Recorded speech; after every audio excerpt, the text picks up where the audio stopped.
afternoon, ladies and gentlemen. I am pleased to be here today. I am Colonel Lars Zetterstrom, the commander of the U.S. Army Corps of Engineers, Galveston District. I welcome you to this afternoon's public meeting to review the Coastal Texas Protection and Restoration Feasibility Study.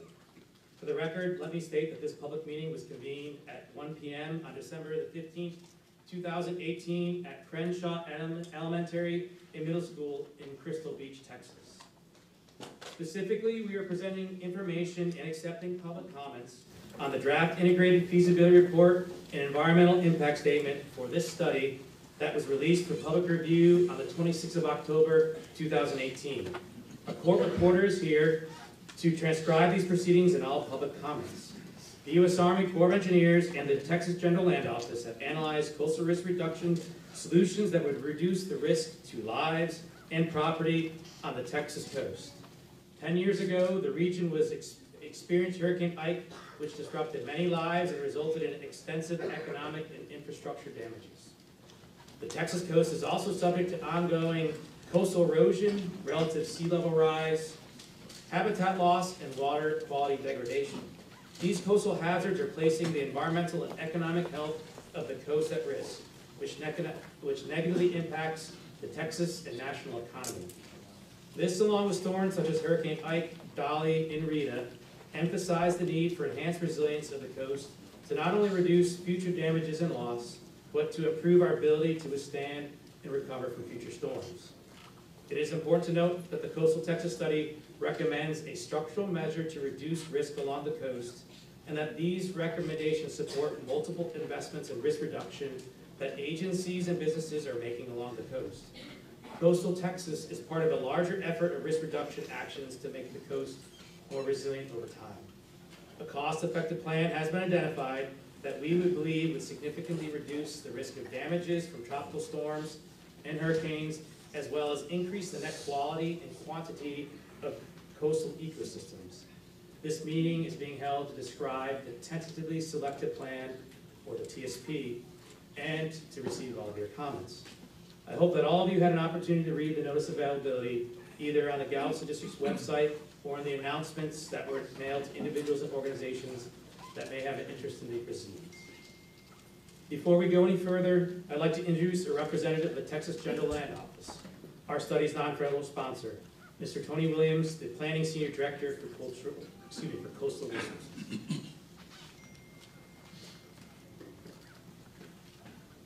Thank you, Colonel Zetterstrom. I want to thank everyone for coming out today to learn more about the Coastal Texas Protection and Restoration Feasibility Study, also known as the Coastal Texas Study.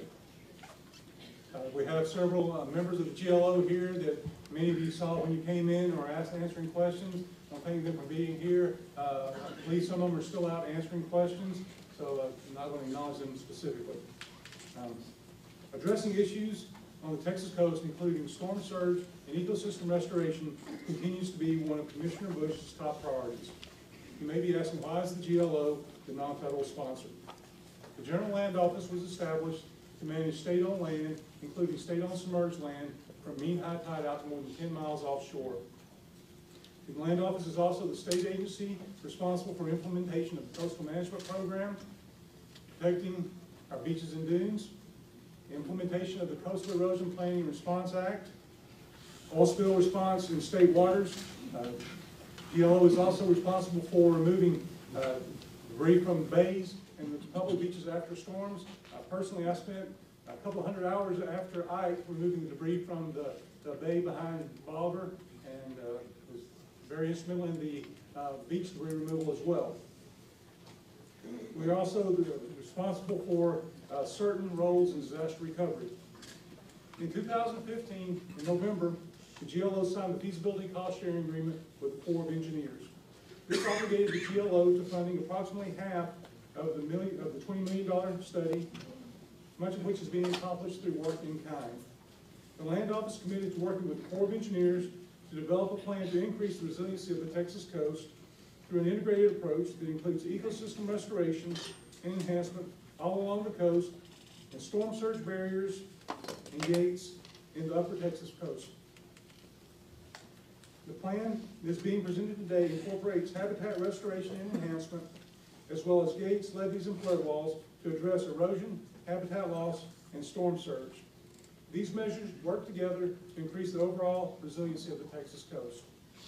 The plan that is proposed in the Coastal Texas Study was developed to work in concert with the Texas Coastal Resiliency Master Plan. The GLO is currently working on the 2019 version of the master plan, which builds on the 2017 version. The 2019 master plan identifies projects that coastal experts have identified as the ones best suited to address coastal resiliency. The 2019 version also models future threats to the Texas coast and the benefits of identified projects. The plan will be completed in early 2019 and presented to the Texas legislature. The Coastal Texas Proposed Plan, or the tentatively selected plan, as is referred to in the core documents, was jointly developed by the GLO and the Corps of Engineers. We worked with engineering and environmental firms, consulted with other groups addressing these issues, including local universities and international organizations. We consulted regularly with resource agencies, nonprofit organizations, and navigational interests. And as we move into the next phase, it is important to get feedback from all stakeholders. We value your input. It is critical at this point in the study. Please remember the study is only about halfway done, a little over halfway, and we still have a lot of details that need to be worked out. Again, we value your input and look forward to your comments. Thank you for taking the time to join us. Turn it back over to Colonel Zebström.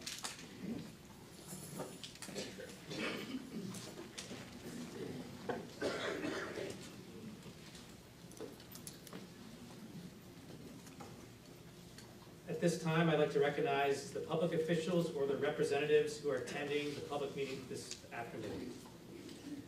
First, I'd like to acknowledge Mr. Jed Reb, who is representing U.S. Congressman Randy Weber, U.S. House of Representatives, District 14.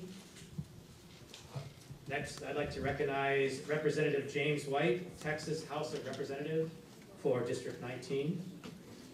Mr. Braden Kennedy, representing Texas State Senator Brandon Creighton, Texas State Senate District number 4. Representative-elect Mays Middleton, Representative-elect for Texas House of Representatives, District 23.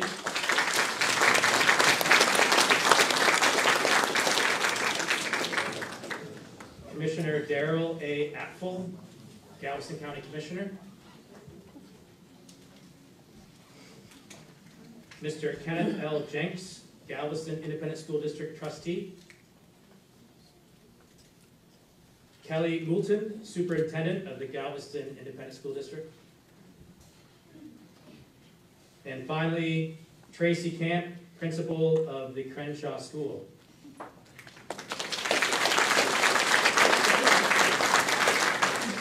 Thank you for allowing your facility to be used for today's public meeting. And now I'll describe the ground rules and format for this afternoon's meeting. I hope everyone has completed an attendance card when they entered the meeting. The attendance card are used to provide us your contact information so that we can keep you updated on the status of the study. If you'd like to make your comment orally tonight, please make sure that you've indicated such for your intent on the blue attendance card and turned it in to the meeting facilitators. If you have not done this already, please do so immediately with the facilitators at the front of the school. Those wishing to make an oral comment will be given an opportunity to do so after the presentation. If you prefer not to speak tonight, this afternoon, you may submit your comments in writing by dropping them in the baskets provided or sending them to us by mail or email. Following these opening remarks, Dr. Kelly Burks-Copes, project manager for the study, will present an overview of this feasibility study. After her presentation, I will open the floor for public comments. Federal and state officials that are requested to make a statement will be recognized first. Next, representatives from federal and state resource agencies wishing to make a statement will be called upon. And then I'll recognize each individual from the general public who has indicated that they wish to make a comment. Please keep your remarks to 1 minute, as we would like for everyone to have an opportunity to speak. We will need to adjourn this afternoon's meeting by 5 p.m. in order to depart the building on time, as has been requested. Also, we would like to emphasize that this is not a question and answer period. This meeting is to provide everyone with an opportunity to publicly comment on the plan. Please give all speakers the courtesy of not making any comments during their presentation. Please turn off all of your cell phones and hold your applause or reactions so that way we can have an orderly meeting and respect everyone's time. All individuals here have an equal right to be heard. Now I'd like to present Dr. Kelly Brooks Copes, the project manager for the study, to make our presentation. Try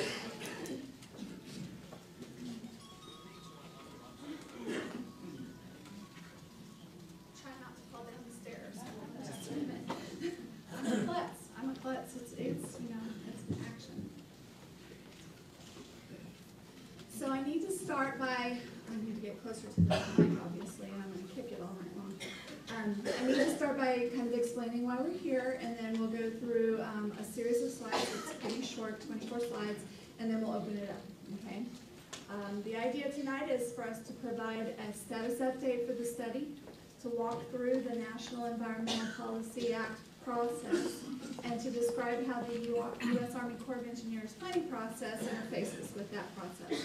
Then I'll identify the tentatively selected plan and describe its impacts, its benefits, and its costs, and then we'll open the floor to receive your comments. As both the speakers before me mentioned, we're halfway through, only halfway through, and that's important for you all to realize. The report, we actually started in 2015. The draft report that you're all hear about was released on October 26th. The comment period closes on January 9th of 2019. At that point, we will go into the second phase of the study, which is optimization. I'll talk a little bit more about that, but it means that we will be looking at changing things like the alignment, changing the types of materials being used, changing the locations of different features and the capacities. We are shooting for a report to Congress in 2021. After that, Congress would have to authorize and appropriate funds for us to continue with design and then construction. The study is vast. It's huge, we understand that. A normal environmental impact statement period of comment runs 45 days. We recognized from the very beginning that this was so large that we needed to give you all more time. So we have a 75-day period of review. That means it starts on October 26th with the release of the report, and it goes through January 9th, as I mentioned. Inviting public comment is a requirement of the NEPA process, and all comments are welcome. If negative, positive, it's fine, okay? Remember, the more specific you are with your comments tonight, or on your cards, or in your emails in the future, the better it is for us to understand the concerns and issues and to address those. Public and agency input informs our decision process, and all comments are going to be fully evaluated and equally valued. Review and comment of the ensures basically that our decisions are made on the best informed information. You are well aware, living here, what the concerns are for the coast. We know that we are faced with vulnerabilities to coastal storm surge. We know we have inland shoreline erosion and coastal erosion. We have a loss of threatened endangered species up and down the coast, and we are losing our natural deltas. We have disrupted hydrology that is playing into all of that as well. We were mandated by Congress to look at two things specifically and jointly: coastal storm risk management and ecosystem restoration. In doing so together, we can formulate solutions that provide multiple lines of defense while enhancing resilience up and down the coast. In Corp speak, the way that we do this is by formulating goals and then laying out a series of objectives that measure the success of achieving those goals. In this instance, our objectives are focusing on economic damage reduction, looking for reducing risk to critical infrastructure, but also to public health and safety, and to increasing resilience through the enhancement and restoration of coastal landforms, as well as improving hydrologic connectivity and then improving coastal ecosystems up and down the coast. Because we are receiving funding from Congress, we have to provide a justification at the national level that something should be done in this region. In this instance, as you are well aware, the study area encompasses 18 counties in Texas. 6.1 million people reside within that study area, which is more than 24% of the state population. We have several nationally or ranked deep draft ports, which I've listed here, but in addition, we have 450 miles of Gulf Coast interwaterways, GIWW. 40% of the nation's petrochemical industry resides in the study area, and 25% of the national petroleum refining capacity is experienced or determined inside this study area. I want to focus on the fact that it's not just about industry, but it's about the people that actually work at those plants, the people that rely on those plants. In addition, we have NASA within our study area, and over on Galveston, we have the UTMB, which has a level 4 biolaboratory. Remember that we are mandated, dually mandated, to look not only at coastal storm risk management, but also ecosystem restoration. So we have to establish national significance for the natural resources as well. Within the study area, we have one of 6 in the world hypersaline lagoons, the Laguna Madre. We have 12 national wildlife refuges. We have the National Seashore of Padre Island. We have 2 of the 28 national estuary and program sites in the country. We have critical habitat for threatened and endangered species up and down the coast. And we have the Central Flyway right through our study area. Lastly, but sometimes most importantly, we have nursery habitat for commercial and recreational fishing. Oysters, shrimp, and finfish are prolific in this area. I have to kind of explain how engineers work and how they speak. In the Corps of Engineers, we use building blocks to formulate plans. So we identify things that are called features, treatments, and actions. And we combine those to make measures, and then we combine those to make alternatives, which is AKA a plan, all right? Features, for example, are levees or marshes or gates across the channel. Actions include restoration or construction or even raisings of structures. And treatments include nourishments and plantings. When we formulate those plans, we then need to assess their effectiveness. We were mandated by Congress in 2016 not to reinvent the wheel. We knew full well that other studies were either ongoing or complete in this area talking about coastal barrier systems. And we were directed by Congress to use, if at all possible, their data and their information and then bounce off of that so that we didn't waste any time. We know that NOAA has a sea level rise viewer that allows us to look at this area and the areas up and down the coast with respect to different scenarios of sea level rise, and understanding that we do not have to justify why it's happening. We are not interested in that part for this study. We are simply looking at it and asking what if it were to happen. We know that the GCC PRD has alignments that they've been evaluating, so we have used those. We know that Texas A&M has been proposing things like the Ike Dike, and that the Speed Center has their own plan. I want to enforce the fact that this is not the Ike Dike, and this is not the Speed Center HGAP plan, nor is this the spine. This is the coastal barrier because we were mandated to look at more than just a barrier system. We were mandated to look at that plus ecosystem restoration to provide multiple lines of defense up and down the coast, not only in this region. The U.S. Army Corps of Engineers has several ongoing studies that are either in feasibility or in design or construction along the coast, and we are including those in the study in terms of recognizing synergies, actually things that we can lead together to enhance resilience. We also know, as Tony mentioned, that the Texas GLO has a master plan for the area.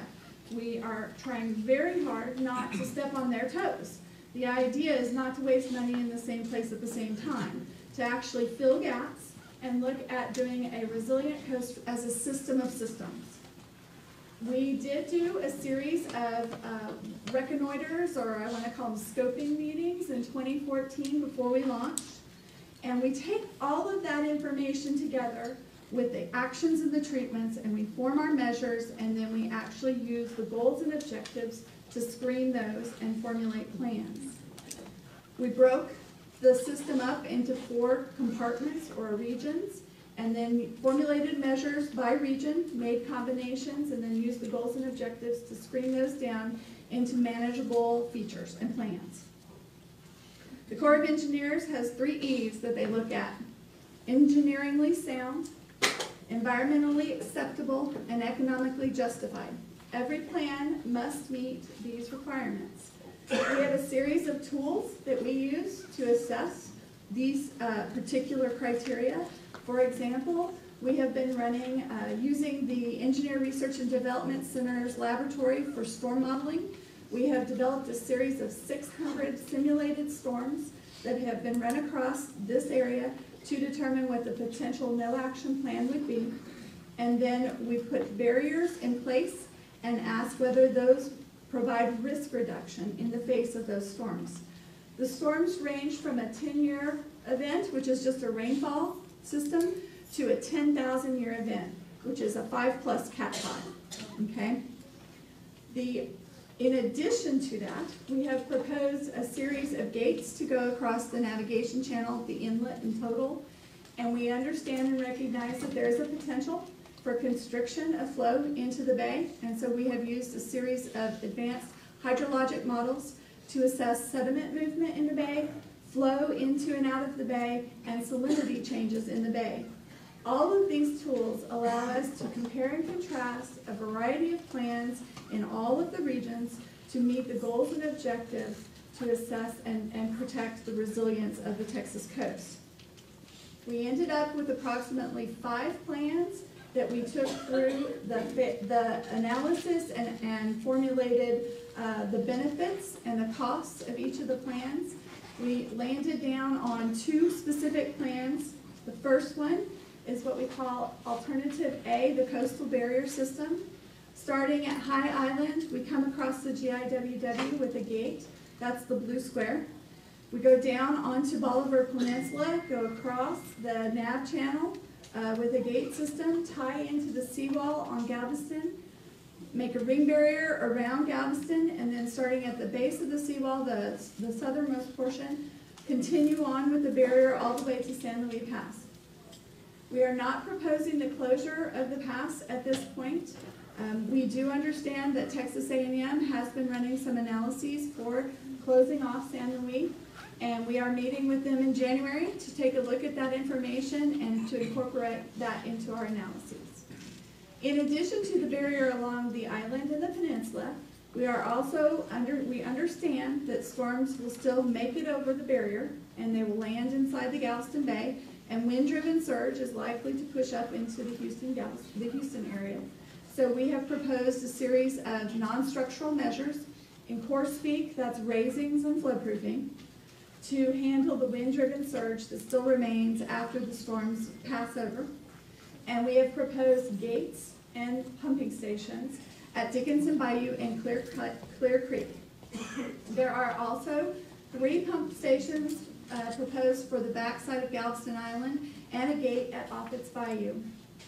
In terms of gates, we're talking about a series of different types of gates that would only be closed during the storm and then would be opened back up afterwards.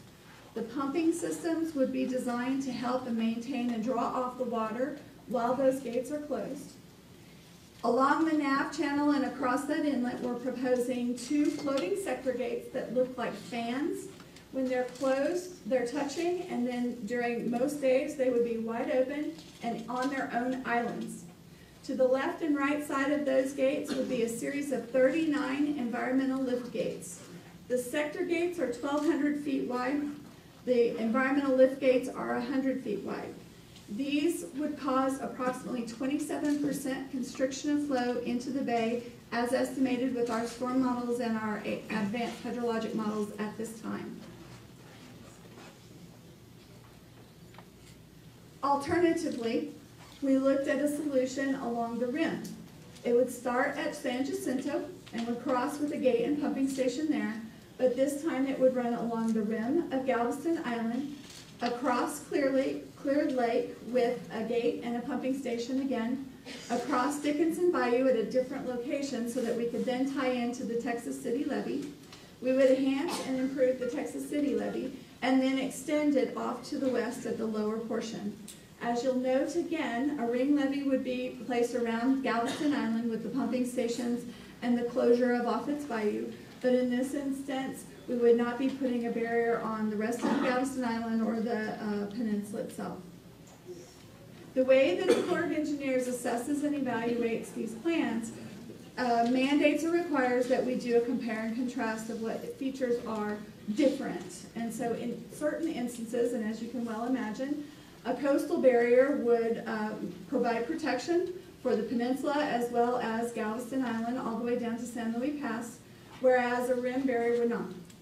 We know that a coastal barrier would provide protection to the GIWW and the Houston Ship Channel, whereas a rim barrier would not. So we do comparisons and contrasts of each of these plans so that we can formulate and determine what the tentatively selected plan would be. In addition to Region 1, which is this area, we have also proposed a coastal storm risk management feature in South Padre. Right now, that island actually nourishes a beach and dune system, but it's infrequent based on funding availability. What we would propose is a more regular nourishment of that system every 10 years, for example, and we would propose 2 miles of a 12.5 foot by 100 foot wide dune in the 2 reaches that are highlighted here. We are receiving additional economic information from that region, and with that information, we are looking at extending this coastal storm risk management feature both north and south. Even if it turns out that that is not nationally economically defensible, the locally preferred plan can still take that into account and extend those features. Remember, though, that we were funded and mandated to look at not only coastal storm risk management, but ecosystem restoration. In this instance, we have formulated 160,000 acres of restoration up and down the coast. In this area, on this peninsula specifically, we are proposing 45 miles of beach and dune. We're proposing 36 miles of breakwaters along the backside. 664 acres of marsh would be created initially, and another 7,000 acres of marsh would be renourished into the future. 326 acres of islands would be formed, and 18 acres of oyster reef are proposed for restoration. Together with the ecosystem restoration and Plan A, Alternative A, the coastal barrier, and the coastal storm risk management measure in South Padre, we have proposed a tentatively selected plan. It includes all 9 features of ecosystem restoration, the barrier along the peninsula, the closure across the inlet that would only be closed during storms, the ring barrier around Galveston, all the way down to San Luis Pass, and then the non-structural measures and the gates and pump stations at Dickinson Bayou and Clear Creek, along with the South Padre Reaches 3 and 4 Beach and Dune Nourishment Project. All told, the cost is $23 to $32 billion, but let me point out that 40% of that cost is ecosystem restoration. $8.9 to $11.9 billion for ecosystem restoration, $14.2 to $19.9 billion for the barrier. That's in the same ballpark as what the GCC PRD plan is proposing, for example. The coastal storm risk management measure, the South Padre Island beach and dune system would run $71.6 to $83.1 million. We do acknowledge that there are likely to be direct impacts of a barrier solution. We understand that based on our mapping thus far, 4,500 acres would be directly impacted with Plan A, and the South Padre solution would additionally impact 365.8 acres. We do know that the constriction to the inlet is likely to cause indirect impacts, but we are also creating 160,000 acres of restoration. The impacts, both indirect and direct, will have to be mitigated, or optimization needs to buy those down. We're expecting a bill of approximately $676 to $906 million for mitigation. Optimization is what's key here. I want to stress to you that the barrier solution that we have proposed, the line that you have seen, is a placeholder. It is conceptual. We are only halfway through the study, and we are interested in your feedback and your comment on the alignment of that feature. We are open to your comments and we are open to your suggestions. We know that we are only halfway through the study, and in the next phase of the study, now that we've selected a barrier along the coast, we need to go through what we call optimization. We need to look at the alignment. We need to reconfigure that so that we can maximize benefits for costs. We also need to look at the size and the type of barrier that it would be. It very well could be on the beach, an engineered dune with a series of dune fields in front and a berm and a beach in front of that. It could be different configurations of that and T-walls, for example, in areas of very high erosion. We need to work through how to get over that to the beach, for example, or whether we need to have openings to be able to access the beach with sliding gates, as an example, okay? We also need to look at the pumping capacity for each of these pumping stations and determine how to optimize those, and where and when we need to close off Offutt's Bayou, Clear Lake, and Dickinson Bayou. All of these kinds of activities are what's to come. That is what we are planning on doing at the latter half of this study from here on out, and we are waiting for the comments from the public to begin that process. As I mentioned earlier, but I want to reiterate, we're halfway through. We've still got a lot of time left to take in your comments and to incorporate those into our study. Once we are finished with our study, we send a report to Congress in 2021. The very earliest we can expect Congress to consider and authorize a design phase would be 2022 under a Water Resources Development Act. We also would need a cost share sponsor at that point for design, and we will need a cost share sponsor for building and constructing and then operating. Design, if we received all of the money that we need to do the designs, would take 2 to 5 years. Congress would have to give that to us. And then to build, it would take 10 to 15 years if we received all of the funding right off the bat. Understanding that and likening this study to putting dams on the Mississippi River, it could take a lot longer, depending on the availability of funds from Congress. At the end of the study of construction, we turn the project over to the cost share sponsor, who is then responsible for operation and maintenance out into the future. We understand that we're talking about infrastructure that's generational. It will last more than 100 years, and so we are looking at operations and maintenance over that time frame. We expect that it will cost approximately, and we have estimated it will cost approximately 100 to 130 million to maintain the entire project. That includes the ecosystem restoration up and down the coast, the barrier itself, and the South Padre Island barrier. We have conducted thus far this is our 1, 2, 3, 4, 5. This is our 6th public meeting. They're all almost blurring together because it's been so crazy. This is your opportunity to stand up and give us your comments. We're not judging. We are open and we're interested. Intentionally, we are here and not answering questions so that we can get as much comment as possible. There is one more meeting, and I want you to tell all the folks that didn't make it in the room because it was so limited in space that there is another meeting next week on Tuesday up in Seabrook that we invite you to. If you're too shy to stand up, I don't get to say this. I have to do this. Stand up. If you don't want to stand up in front of the group, that's fine. You can submit your comments on the cards that we gave you, and there's baskets out front that will take those. If you want to take them home and think about it a little more and then write those out, I've given you the email address and the mailing address that you can send those to. But the key here is to get this in before January 9th so that it can be part of our administrative record. I talk fast. I completely admit that. I have some kind of weird accent compared to y'all. I'm from some other places. So there is a website out there.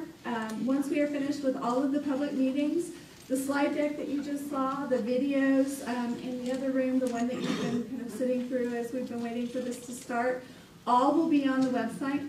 The report itself is on the website, all glorious 450 plus pages of it, plus all of the 1,200 pages of appendices. The newsletter will be up there. The executive summary will be up there. And we will start in the future showing a series of seminars and webinars that talk through different aspects of the plan, which is part of our information for you all to absorb and to take in and comment on. So with that, I think I'm going to just close and let the commander come back up and start the public comment process.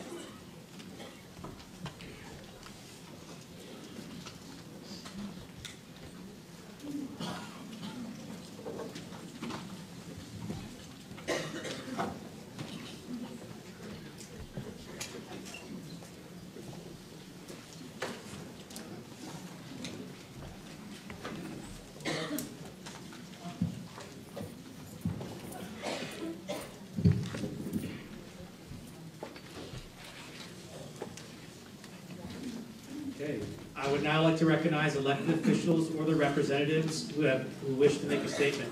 First, I'd like to invite Commissioner Darrell A. Apfel, Galveston County Commissioner.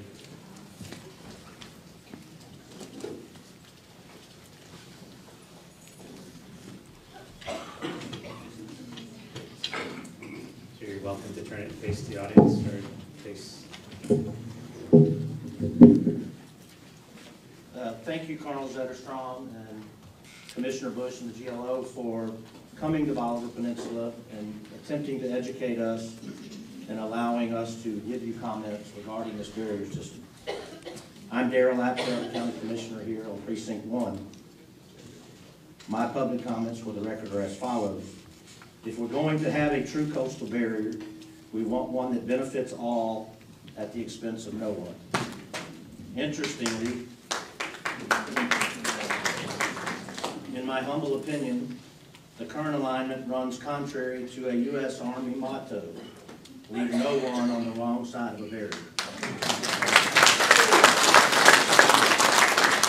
Today I understand Land Commissioner George P. Bush agrees that the barrier must be at the coastline. I commend him for that. I would warn, if you place it on the beach to protect from Ike events, you must look at what effects it will have on the inside in Harvey type events. 10 days ago, we lost and mourned our 41st president. Mr. Pollock, please tell Commissioner Bush I want to thank him for the beautiful eulogy that he gave for his grandfather. He spoke of the family vacation home on Walker's Point in Kennebunkport, Maine. And I listened, as I'm sure many of you did, intensely. He spoke of memories made and memories held there. I just want him to know, in the GLO, in the United States Army Corps, to understand this is our Walker's Point and our Kennebunkport.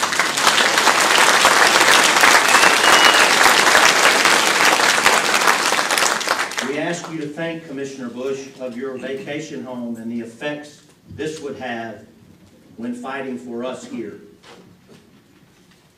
I will be asking Galveston County Commissioners Court, therefore Galveston County, to speak publicly, just 2 seconds, by passing a resolution for the barrier to leave no one unprotected from either surge or inland flooding. Last, what I've learned, and most importantly, is if the United States Court chooses to keep the levee at the current alignment, we can ask for our state to do an alternate plan and pay for the difference. So we should call on our state officials to help us with an alternate plan if the U.S. Army Corps does not do what we want them to do. Thank you all.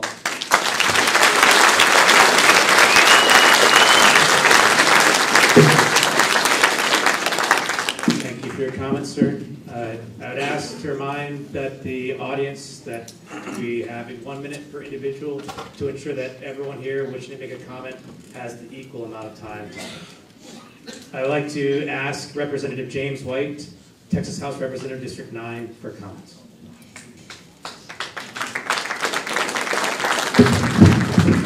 Thank you, Real Colonel, and I'll go back to my infantry officer briefing standard: be bold, be brief, be gone. Thank you for your service, okay? And glad to see you got a Ranger badge on, okay? Thank you for that. But with that, I want to thank the Corps and the Land Office and the principal and the school district for having this meeting and hosting us here. A lot of folks are probably wondering why I'm here. My district is about hour and 45 minutes north and east, but I have a lot of constituents that told me to be here, so we're complying with that. But specifically, we know what this is about. A lot of us have asked for some type of barrier protection. Congress then has asked the Corps to do this work, and we know the situation you're in. But you have your 3 E's, and I have 3 C's. Let's make sure that we abide by common sense, that we're cost effective, and we come up with a plan that has consensus behind it. And right now, I think we got some work on at least 2 of those. So thank you so much, very much, and Merry Christmas. Thank you, sir. Next, I'd like to invite Mr. Jed Webb, representing Congressman Randy Weber, U.S. House of Representatives, District 14. Sounds good. Thank you, Colonel. Yeah, Jed Webb, representing Congressman Weber. He wishes he was here. He's stuck in D.C., the whole shutdown, border conversation, working with the president. With that being said, the congressman is for common sense. He released a statement we'll give to y'all, so it's there. But he wants to protect folks. He's one of us. He's lived his whole life here. He wants to make sure that everybody's okay. And with that being said, he's not in favor of any specified red line or any specifics. But he does want study and the answers to the questions that you guys are asking and the comments that are being made to be answered. Because we all deserve a voice. And we all need to have answers on what those impacts are. He has major concerns about eminent domain take place people's property, especially if it's been in the family since 1836. Is that what it was? Oh, it's been in here for a while. Folks have fought and lived on the Gulf Coast because it's important to them. But just know that the congressman, he's actively engaged with our federal partners, with our state partners, with our local partners, but the most important thing is y'all's voice. And so please, please, please stay engaged. This isn't a one-day conversation. This isn't a one-week conversation. This is going forward, and this is our life. So thank you so much, and thank you for being out here. Next, I would like to invite Mr. Kenneth L. Jenks, Galveston Independent School District Trustee.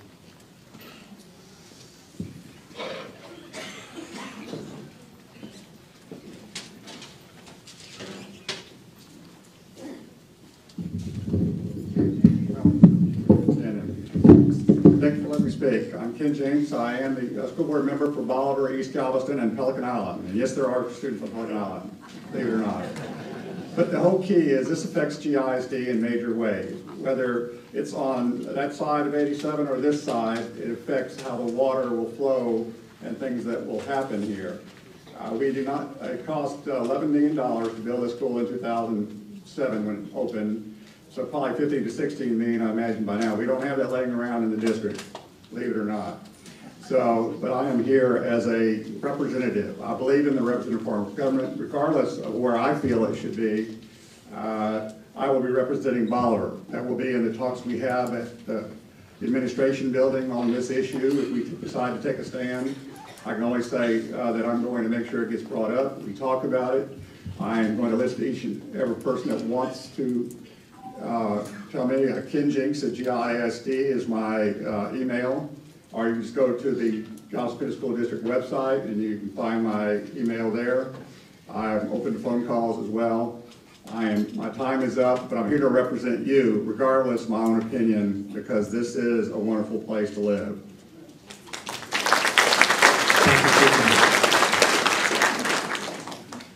I will now call upon members of the general public who wish to make a statement. I will call 5 numbers at a time. Please be seated in the front row to wait your turn to speak. After your comments, if you could please return to your original seats. As a reminder, if you make oral comments, you still can make written comments either on the blue cards this evening or written in mail or by email. I've asked Mr. Stokes to assist me in keeping time. He will indicate when you have 30 seconds left to speak and when your time has expired. I ask that you stop speaking after your 1 minute has elapsed. When you are called upon, please come forward, speak into the microphone. Please identify yourself by your full name and the organization you represent, if any. I would now like to call upon the first 5 individuals: Brad Mertz, Kristen McCann, Don and Lisa Junot, and Neil Spiller. Is it okay if Representative Middleton gets to speak? I apologize, Representative Lex. Your name is not on the list of officials. Well, let me just start off real quick. Raise your hand if you're opposed to the current levy configuration. Okay, yeah, that's exactly what I thought. This is a very destructive plan for Bolivar. We got 1,800 homes and businesses that are going to be eminent domain and torn down in this process. And think of all the other houses and businesses that are not protected where the current levy is. We got to change this. We have to. This can't happen with the current configuration. So that's all I'm on.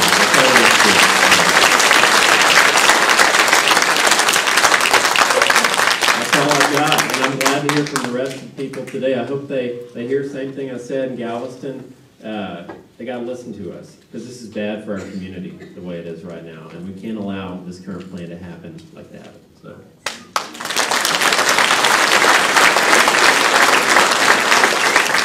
Thank you for your comments. Once again, I would like to invite the first 5 individuals forward.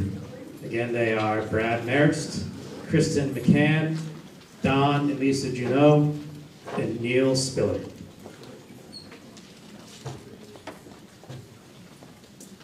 Sir, if you'd like to begin.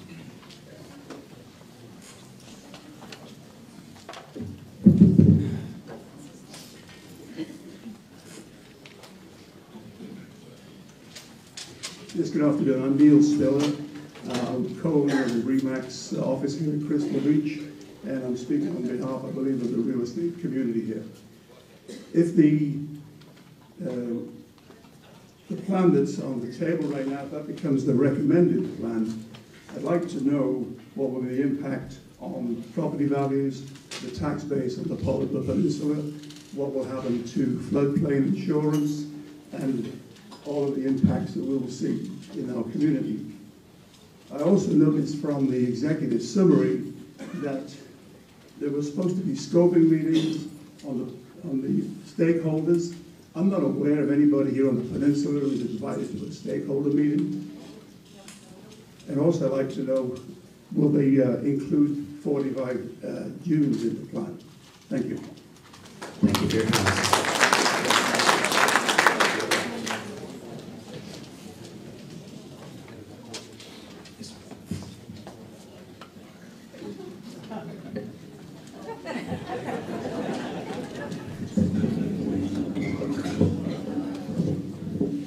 I'm Lisa Juno. This is my husband, Don Juno. We are property owners here on the peninsula, as well as in Orange County, and our family owns property in Jefferson County. This plan is not good for any of us, any of those counties, as far as I'm concerned. My first question would be, though, you know, January 9th is the deadline for our comments. You know, we're not unintelligent people, but we don't have sufficient time to study this plan like we need to. Why haven't we received notification in the past about this? With regards to the refineries, many of us, maybe even a majority of us, you know, that's where our livelihoods have come from. That's why we're able to have homes here. We want to protect those refineries as well, but this is not the plan to do that.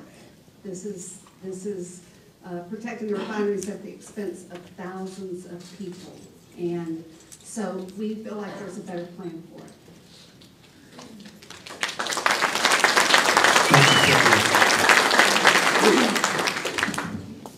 My name is Kristen McCann. I'm a property owner and homeowner on the peninsula. I find this plan to be concerning, and the fact that many homeowners were lost in the consideration of what would be done.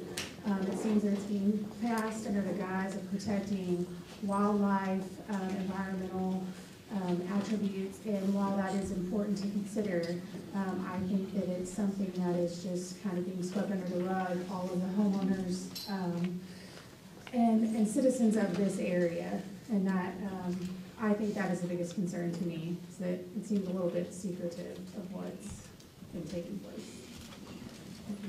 Thank you for your time. I'd like to call for the next 5 individuals.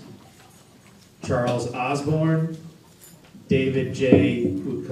Wukusun, excuse me if I mispronounce your name, Susie Chapman, Amory J. Shampagu, and Jeannie Turk. Can I start?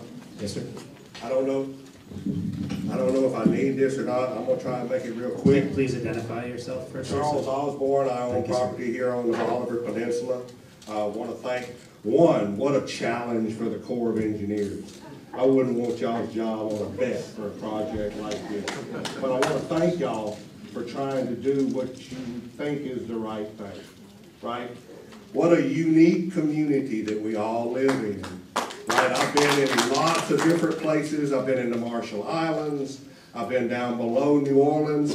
Every place is different. 30 seconds already? All right.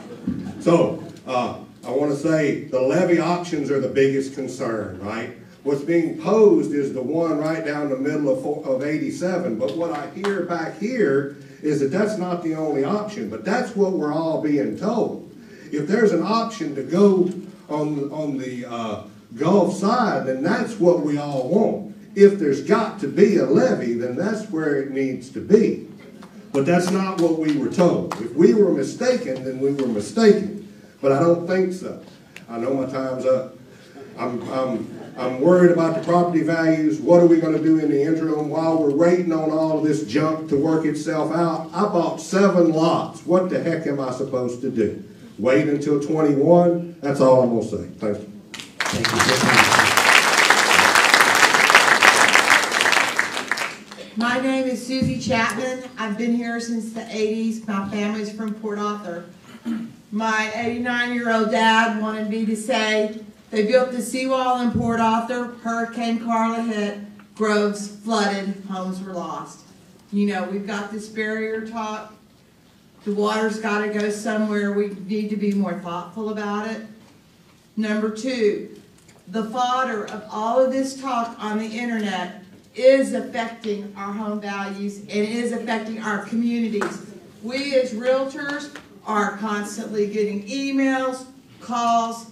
You know, folks, when you're out there on the internet, you know, be thoughtful, because there's a lot of people that don't understand it, and we've got years of study to do.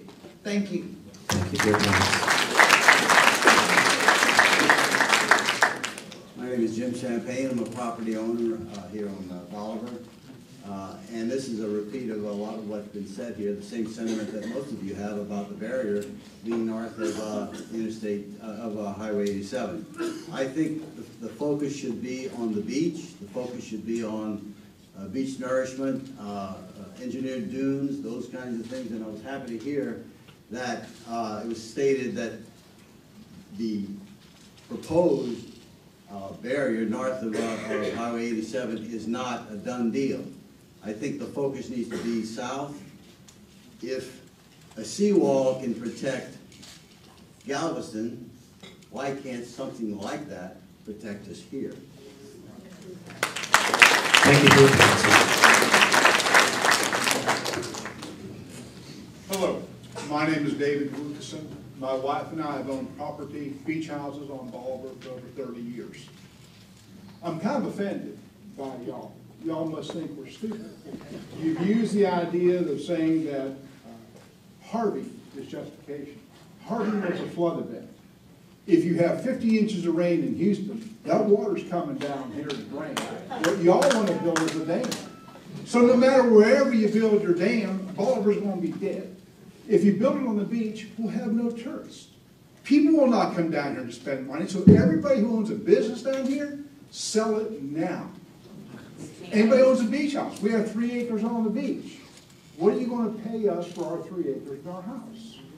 What are you going to pay these folks if you build on the beach who have property inland for their diminution of value claims. They can't sell their houses, they can't sell their properties.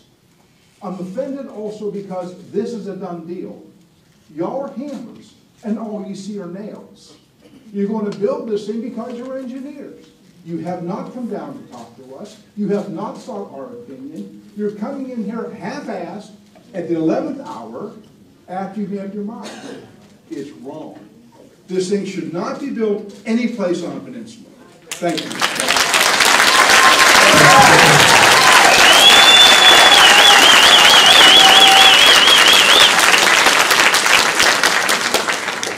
I would like to invite the next 5 individuals. Oh, excuse me, ma'am, I'm sorry. Hi, everybody. I'm Jean Turk.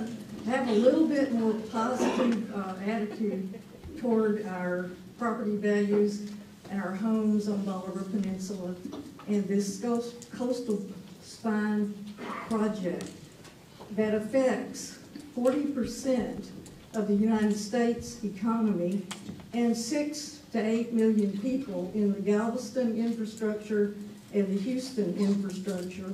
And I am really pleased to tell you all that I'm happy to be able to have input into this.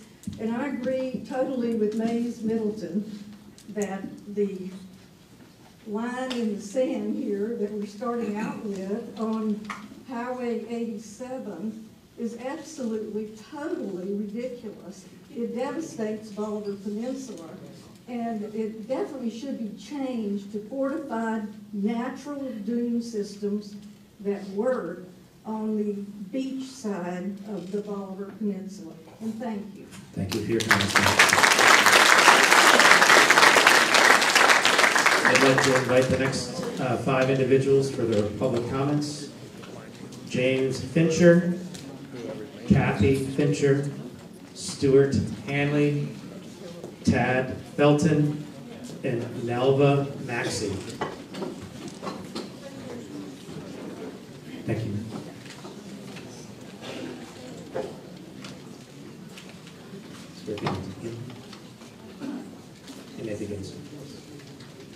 If this has to be done, this is my opinion, and I'm old, so I'm gonna read it. My name is James Fincher. My wife Kathy and I live in Crystal Beach. I will address the coastal barrier as the road dike in my proposal and opinion. As other senior citizens, as my wife and I that live on Bolivar Peninsula have saved, worked hard, and planned for our retirement. My proposal is a sand dune. Now this is if they'd have to have some. My proposal is a sand dune dike with a 1,200-yard ship lane opening for boating traffic. Overlapping walls for the beach traffic. The beach dike could be covered with sand. This proposal should not make a serious impact on wildlife. In my opinion, this is a win-win for people, cost, maintenance, and wildlife.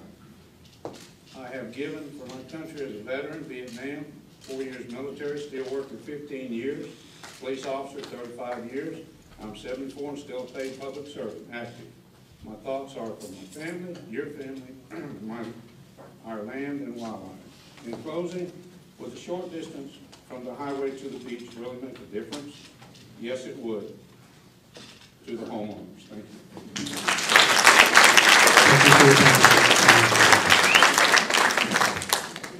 Mine's way short. Hello, I'm Kathy Fincher.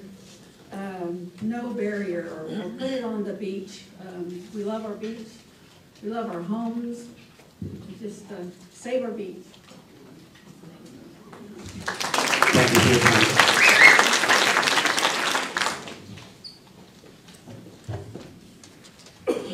I'd like to invite the next 5 individuals to come make their public comments. Belinda Packelhofer, excuse me. Thank you for the correction. Kathy Hazlett, Lori Matthias, Mike Valtz, and Sean Packelhofer. Please come forward. Thank you.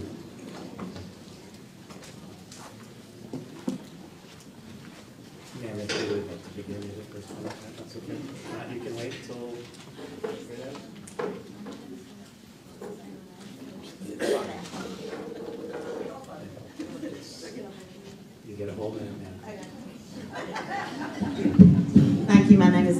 Hazlett. I own a home here on the Bolivar Peninsula and also one in Nederland, Texas. I'd like to stipulate that any quote that I say in my whole minute is actually from the GLO's website regarding the Coastal Erosion Planning and Response Act.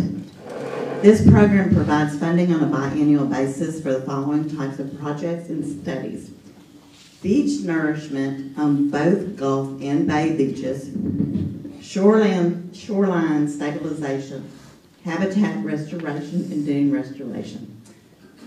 I would like to request that you perform these projects since you are already authorized to do them, and you are already authorized to do it every 2 years. Never been done on this island.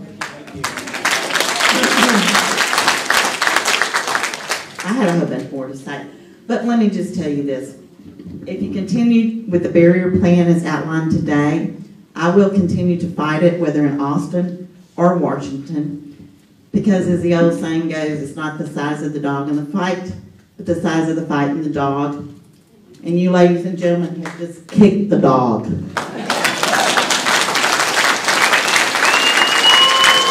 Thank you for your comments. Are any of the other 4 individuals that were invited to the last group still wishing to make comments? If not, I'll move to the next group of 5 individuals. I'd like to invite the next 5 individuals forward then. Linda Smith, William Kumo, Angie Scheibel, Como, thank you for the correction on the pronunciation mistake I made. Angie Scheibel, Peter Chase, and Winifred Burkett.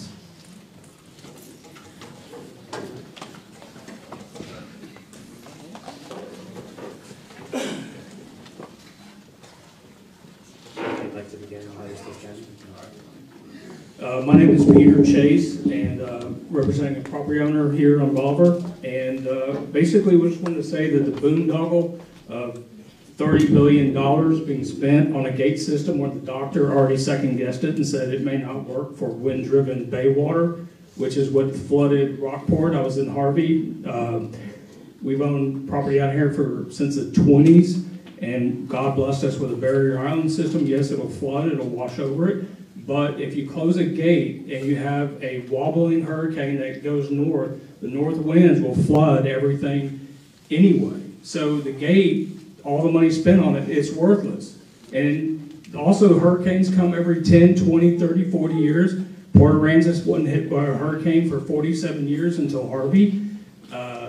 It was a flood system with all the rain in Houston. The gate system, the $30 billion, which is probably on the low end, is just going to be worthless money spent. So spend it somewhere else. Okay, the gate system's not going to work. That's it.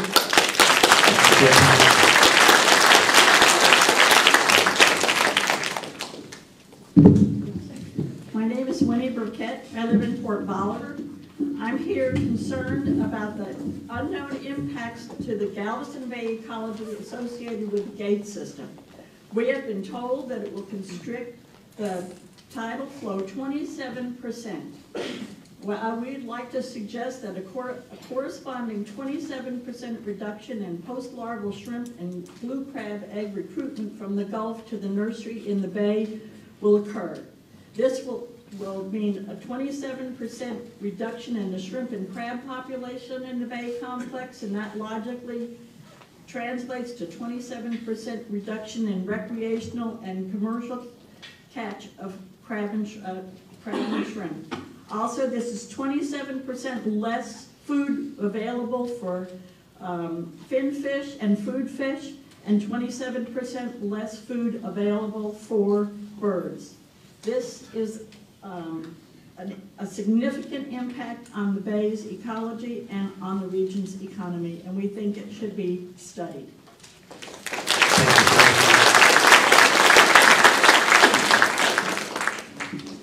My name is Angie Scheibel. I live here in Crystal Beach. I grew up 10 miles inland from Surfside and wanted to live the beach all of my life. I finally got to move here full-time. In 2008, I washed away my house and most of my neighbors. We've built back stronger and higher, and we understand the risk of living on the coast.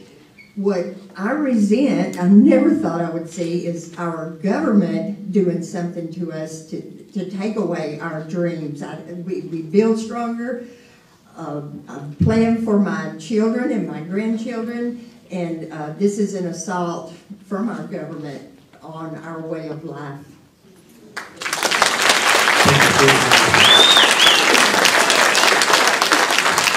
I'd like to invite the next 5 individuals for their public comments. Melinda McWhite, Matt Pace, Hollis Gasson, Jeannie Martin, and Don Juneau.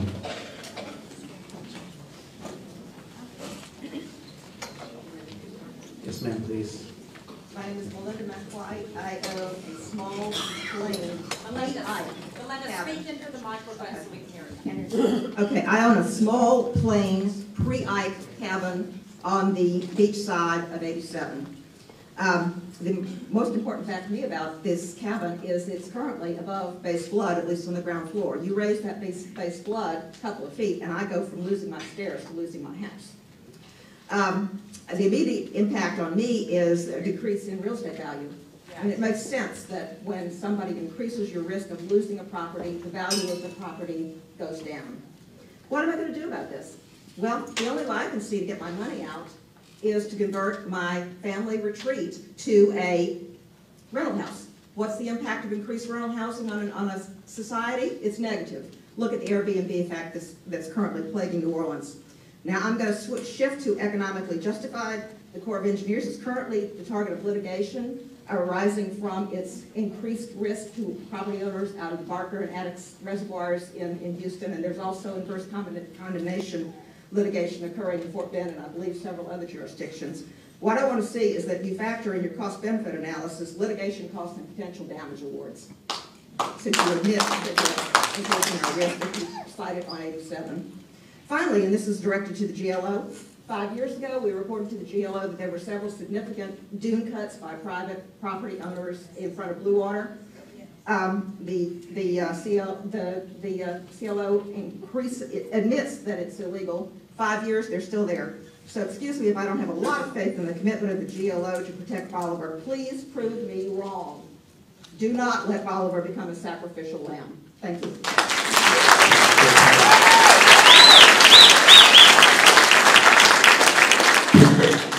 Matt Pace, local homeowner, and I agency insures quite a few homes in this area. You call your plan the coastal barrier plan. I like to refer to it more as the barrier system plan. For brevity, I'll call it the BS plan. The concern, one of the main things that you say is intention of the plan is to protect the refineries in those areas in the northwest area of the Galveston Bay system. That's great. Why don't we have the refineries build 10-foot levees around themselves to protect themselves from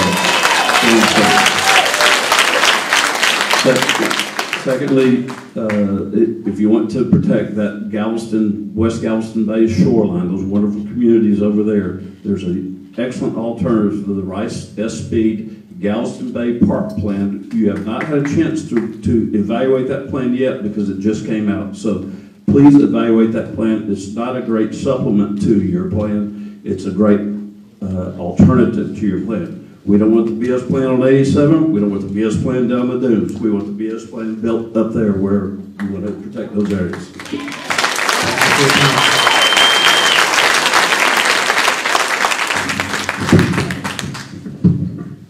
Hello, my name is Hollis Gasson. I have a house down in Crystal Beach at Sandpiper Subdivision. I represent the president of the Homeowner Association of Sandpiper Subdivision. The first thing I'd like to say that Mays Middleton, I agree with you 100% of what you had to say.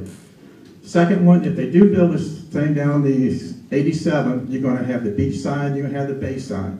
If you have a storm coming in here, the highways on the 87 is on the beach side. You're going to cut off the evacuation for people leaving out of here.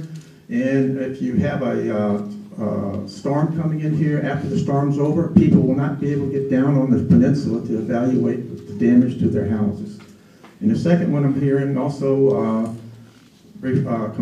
If you're looking at protecting the refiners and chemical plants, I've retired from Shell after 35.5 years.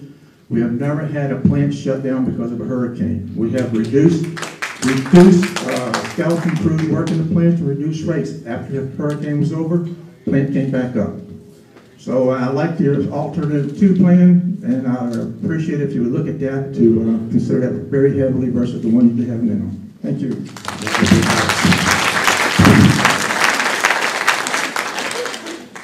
I'd like to invite the next 5 individuals to come forward and speak.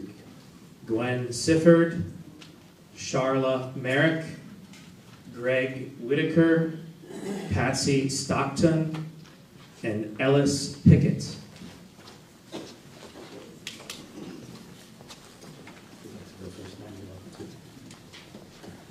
I know there's a whole lot of new stuff to present, but I want you to see who the residents are. We're permanent residents here in Crystal Beach. We moved here in 2016. We've owned a home for over 25 years. We love living here. I can't tell you how stunned I was when I didn't know that there was public comments available in 2014. And I'm just hearing about that around now. I'm not happy about that. So that's why I'm here today. I am not happy with being on the side where we're going to be inundated with the flood, with the water, etc. We're on the wrong side of that coastal spine on that wall. That wall needs to be down by the beach. Why can't we do fortified dunes? Why can't we do something other than block out all these residents, all these businesses, right? I love this place. I love living here. And all of my neighbors love living here. All of my friends love living here. And we're not going to be able to, right? I know the end of times are coming. I know the waters are coming. No wall's going to stop it. But don't rush it, what you're going to do with that wall, okay? Thank you.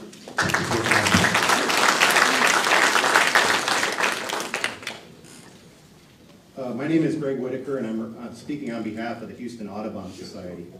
Houston Audubon Society publicly raises our concerns that the video presentation at the outset of today's public meeting seems to contradict our experience with this process and perception of the tentatively selected plan.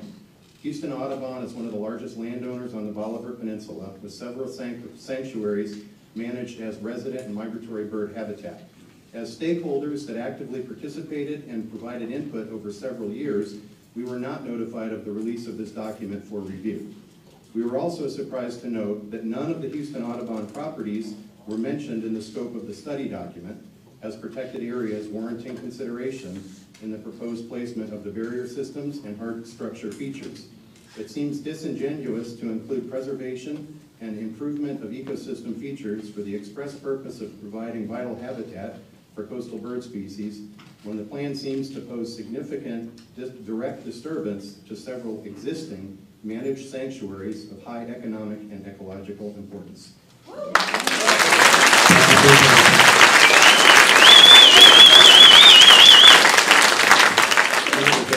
I've been coming to Bolivar since 1955. I've enjoyed it every time I come down. Surfed here, fished here, flounder gigged here, camped here, cut donuts on the beach, everything. But I'm with Surfrider Foundation. I'm a volunteer. Most people don't know about us. We're a 501c3 coastal nonprofit organization. Public beach access is our main issue on this project. And if the thing is built on the beach, I haven't really seen a provision that says that they're going to be able to maintain a public beach in front of the thing. It costs about $18 to $30 million a mile to renourish beaches in Texas. I don't see where we're going to have enough money, especially since in order to be elected, with no offense to any elected officials, but the easiest way to get elected in Texas is to say no new taxes.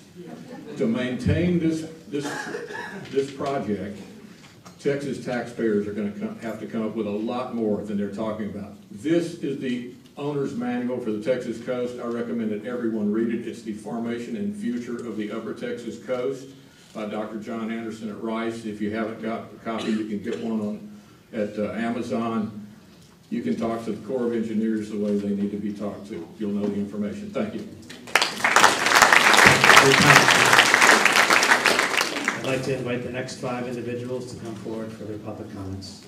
Mike and Penny Everett, Myra Cisneros, Christian Kuhngetter, and C. Willow Edwards.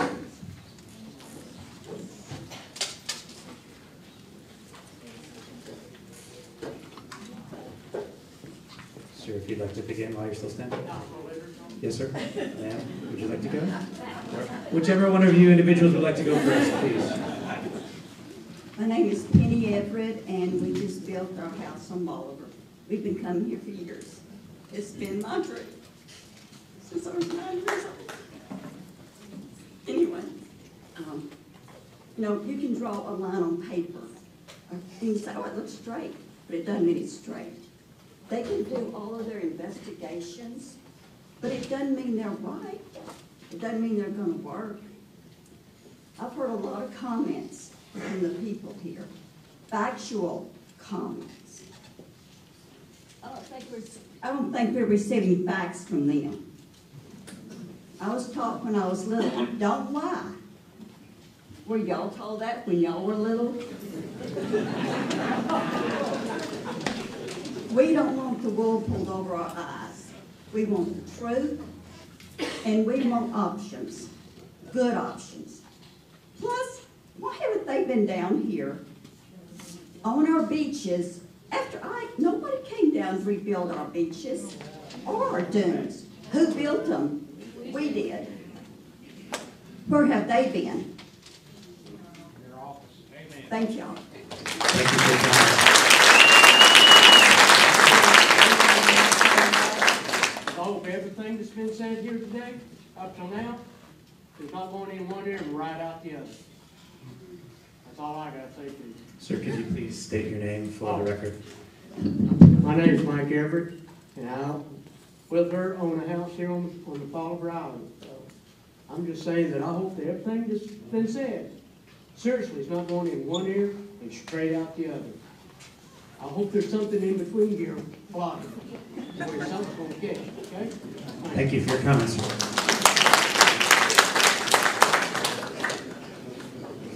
Good afternoon. My name is Myra Cisneros, and I'm speaking on behalf of the Cisneros family. We've purchased a home here in Crystal Beach. This was a family dream of ours. After we lost Ike, we all had to go through, all right, is it the wind who blew the house down, or is it the flood that took the house down? And litigation ensued, right? And then we had to build our house, now no longer 8 feet, had to be 18 feet tall and all that stuff. So we couldn't afford that. We dipped into our family savings to rebuild because we were still very passionate about living here. This is our home. This is our family where we come for vacation, make memories. My dad had his pulse on what was going on with the city, with the government, and at no time did we ever hear about this line down 87. If anything, we heard that the freeway was going to increase because I was really happy since I knew that sometimes we can't commit to the ferries to get us off this island. So if they get rid of that, there's no way for us to get up, and if it floods, my parents can't get off this island. So that's what I want to see. That's what I thought this was about. I don't want there to be a wall. There's no reason for a wall. I understand about if we want to. I've been a part of places where we were given options. I don't see where we're given options. They're talking about a wall. We don't need a wall. Thank you. Thank you for your comments. Hello, I'm Christian Kongider. I'm from Germany. Moved here 10 years ago. I'm a builder here in Bolivar. I have a house right on 87, right by the ferry. And well, we had a wall in Germany. It got torn down when I was 7. We was really happy about it. Because I'm connecting. I mean, Holland has no wall. England probably has no wall to their country. You know, they're building in front of the wall and the dunes to protect themselves. I mean, I hear you got working always international, so I think they wouldn't say, build a wall to Bolivar.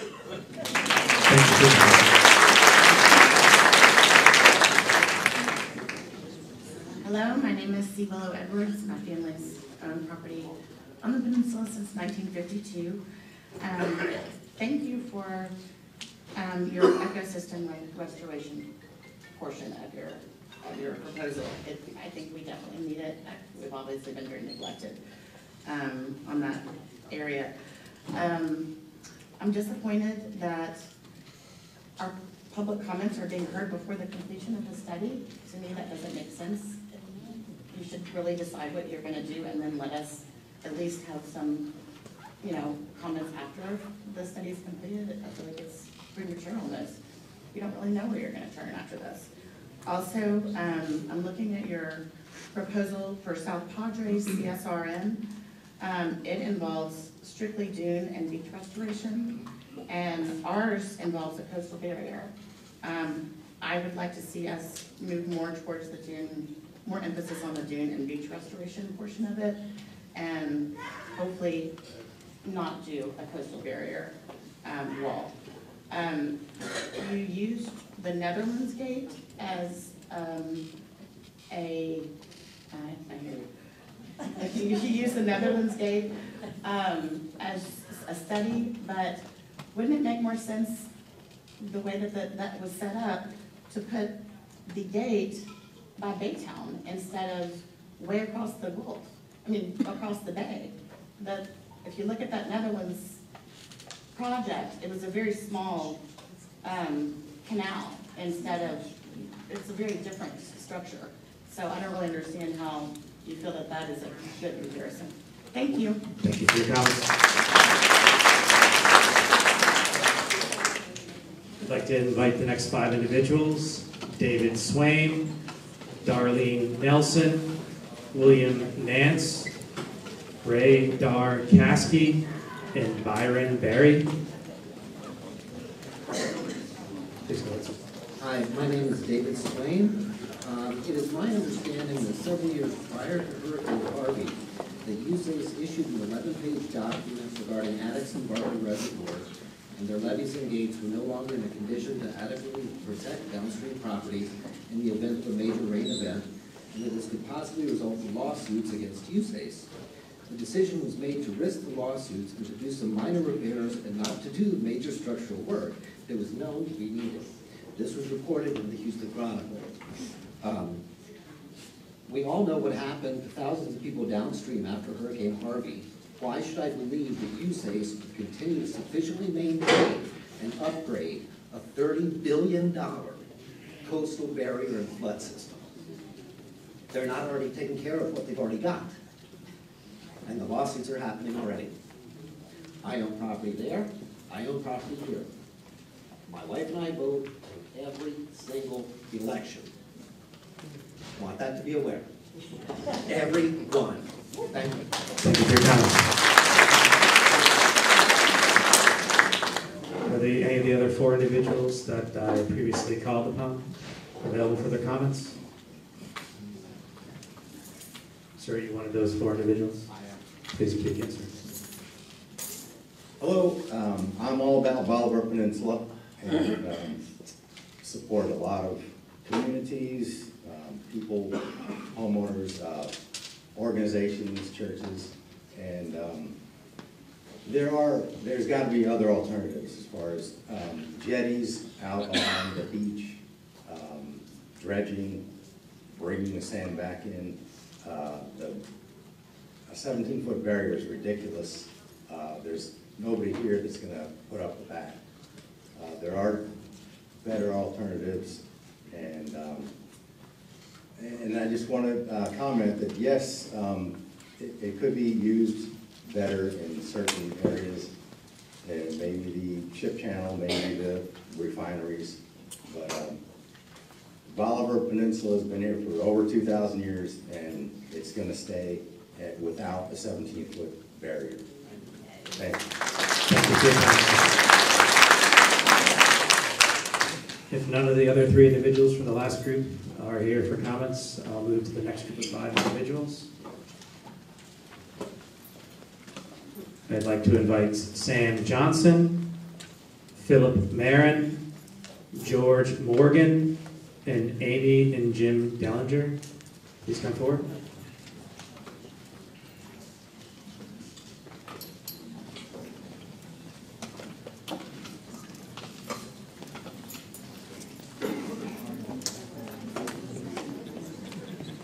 Seeing none of those individuals coming forward, I'll move to the next 5 individuals.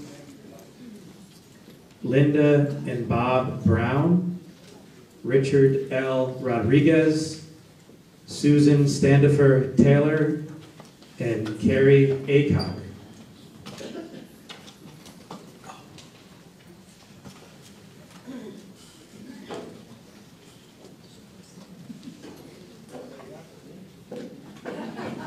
If you'd like to begin then, sir, please go ahead.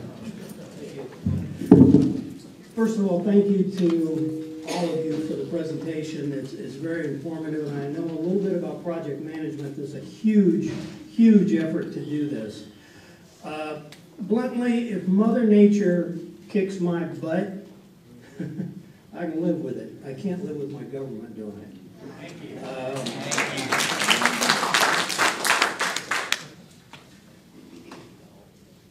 Sorry. I think it's time to get the lawyers involved. I don't know how many attorneys we've got in the room here, but our property values are getting trashed. If you can get flood insurance when this thing goes live, you're going to pay a fortune for it. We have been burdened negatively, and I believe more than 3 people constitutes a class action lawsuit. The 30 billion can go to 50. But in closing, this is a cool place. You know, please don't trash it. You know, you can stand in front of people in a cowboy hat and shorts and feel okay about it. That's what this is. It's not a place, it's a state of mind. So I have to do that. Thank you all.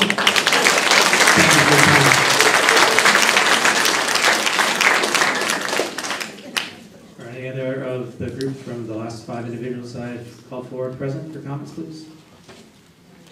Susan Standifer Taylor. We've been coming here since '65. My folks helped start Konakai. And to lose that place, or lose Bolivar like I know it, I think you're not thinking about this.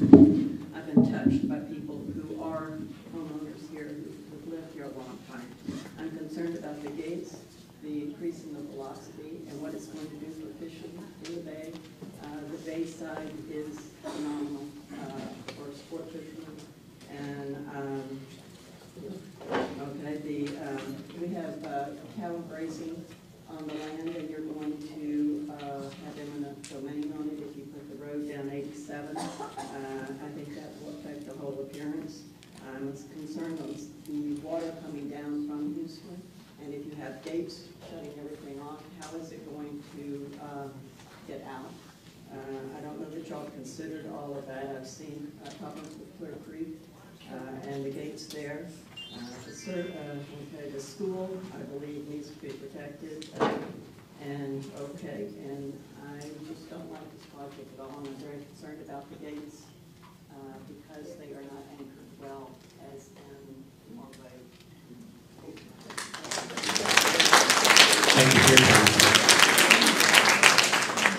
I'd like to invite the next group of 5 individuals to come forward for their comments.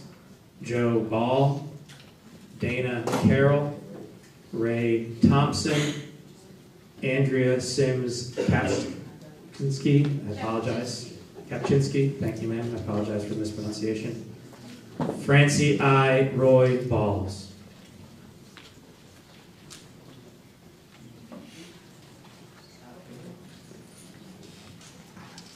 You guys already know how it is.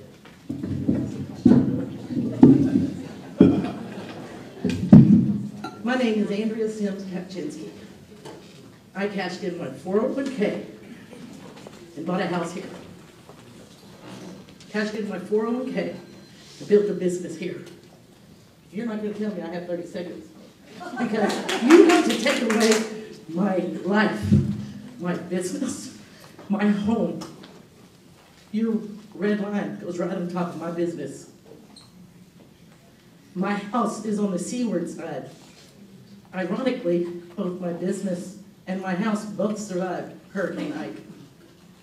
You're not building this to protect this peninsula.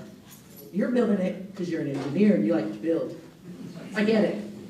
Build it where it's needed, over those petrochemical plants, Let them help pay for it. We live here. This is our life. And this is our family. Every one of these people are my family. How dare you? How dare you?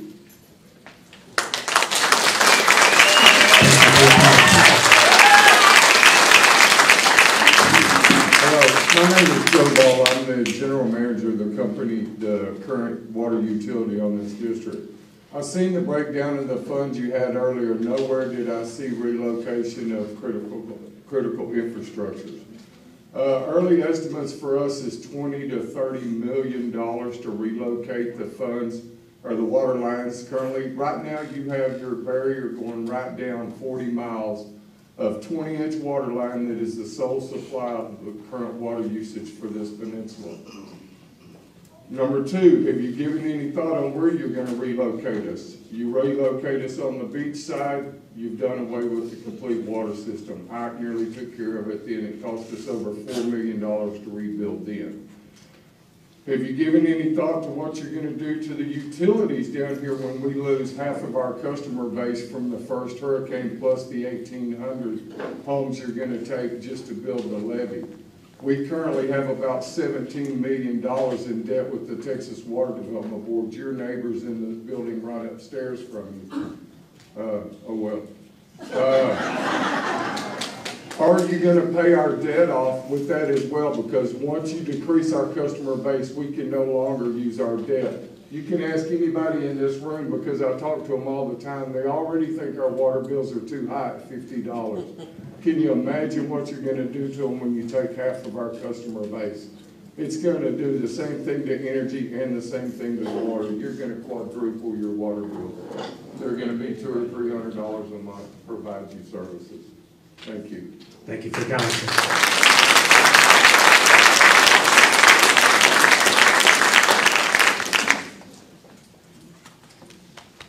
I'd like to invite the next 5 individuals for their public comments. Jenny Vickers, Danny Stafford, Bill Billings, Patricia Billings, and Gerald M. Brones. My name is Danny Stafford. I'm a homeowner here. My comment is to the public officials of Galveston mainly. If I'm south of this barrier, why would I ever pay my taxes again if I have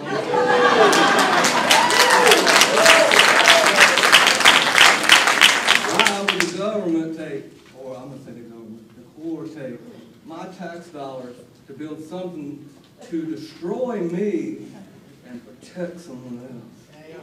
Not wow, brother.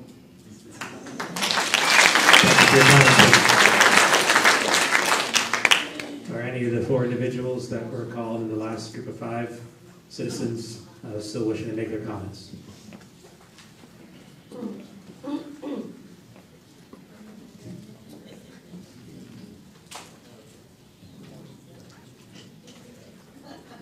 The next individuals I'd like to call forward for the comments are Dorma B. Brones, Azure Bevington, and Mary Ferguson.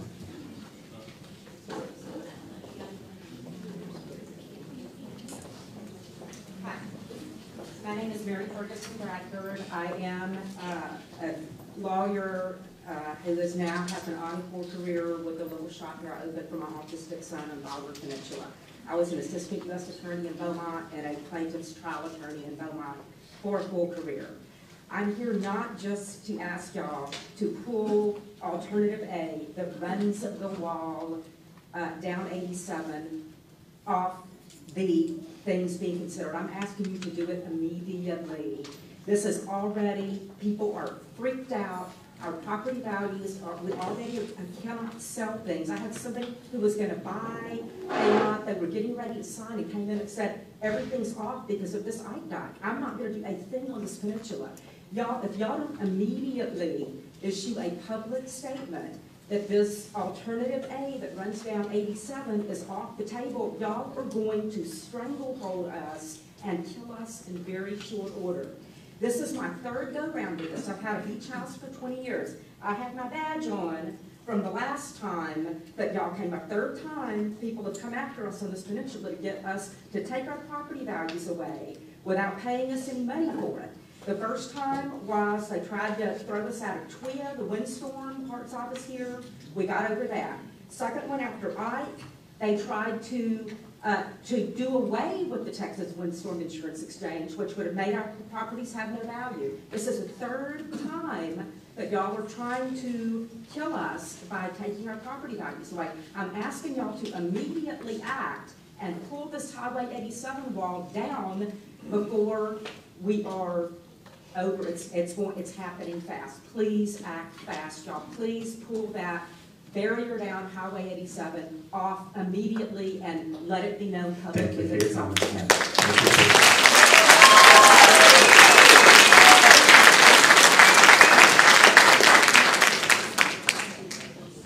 So my name is Azure Bevington.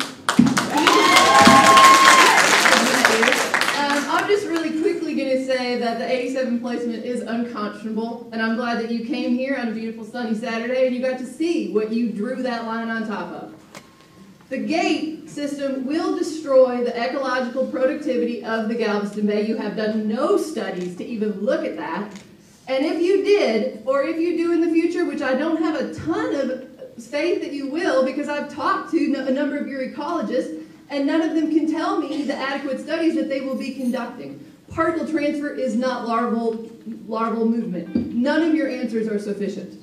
I will be sending more about that eventually in writing. So the beach placement is unacceptable. It is equally as bad. I know it sounds better. I know it's in front of people's houses. It's better from that perspective. It will, if we want to sacrifice the beach is why we live here. What will happen if, with that placement along the beach, it will exacerbate the effect of sea level rise. Y'all like to show the sea level rise and what will happen as Bolivar sinks and subsides and the sea level rises? That is bunk if you let the natural processes work. I am going to explain, because Colonel Zetterstrom expressed to a number of people at the meeting in Winnie that this would protect us from sea level rise. That is extremely false. An introductory coastal processes class at any university would teach you that. And I have taught people that, and I am happy to teach everyone else that. We will lose our beach if we build it there. There is not enough sand to cover a wall. It is no such thing as an engineered dune. There are dunes, and then there are walls covered in sand. That is it. The dunes and the natural processes and the beach renourishment that is in this plan are good. They will protect us. They will let the sand move over across the peninsula and build it up like it has done for thousands of years. That is what natural coastal barriers are. That is what barrier islands are. That is what this peninsula is. That is what we need to allow to happen. Build gates up there. That's fine. Thank you very much for your comments. I appreciate it.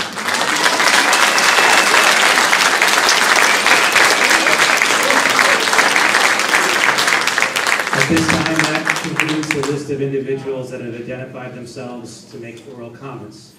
Is there anyone in the audience that didn't previously make it onto the list that would like to come forward for their comments? Next. Well, then I think there's a few gentlemen that are already standing. If you, okay.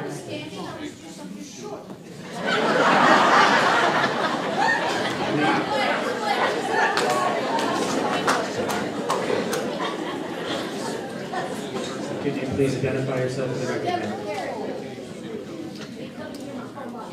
I want to know, if you put that thing down 87, how are we going to get down Diamond Road or East Canal or West Canal? Are you going to put a gate in every road, or are you going to block off all of them?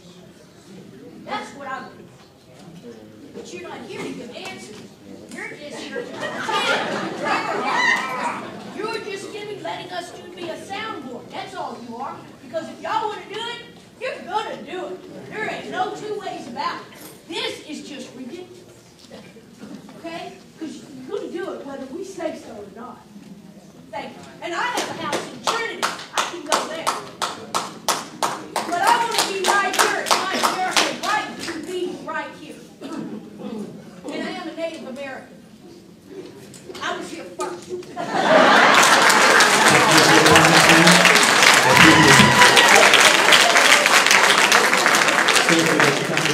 Please identify yourself for your comments. My name is Craig McClellan. I am a graduate of Texas A&M University of Galveston.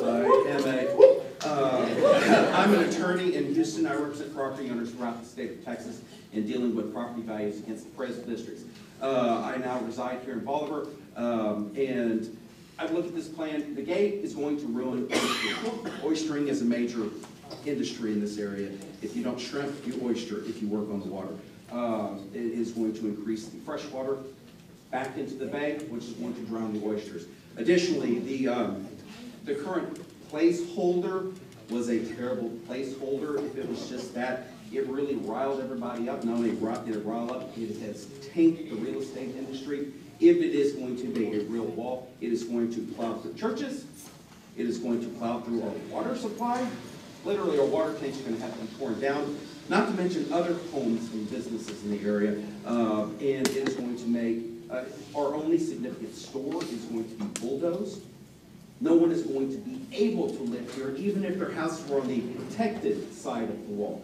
The other side of the wall is going to be subjected to extra storm surge damage, which I believe our Commissioner Bush said this is supposed to be preventing Ike-like damage. That is going to be encouraging Ike-like damage. Not to mention the photos of Harvey that you had on there, which is actually going to be a backup of water behind the dam you put across the channel. The wall on the beach is a least objectionable alternative. Although we are a barrier island, we are already a barrier. We don't need a gate in there. I already pay at the pump, and every time I buy something plastic or chemical in the store, for those multi-billion-dollar corporations to build their own barriers around their plants. Thank you. Thank you for your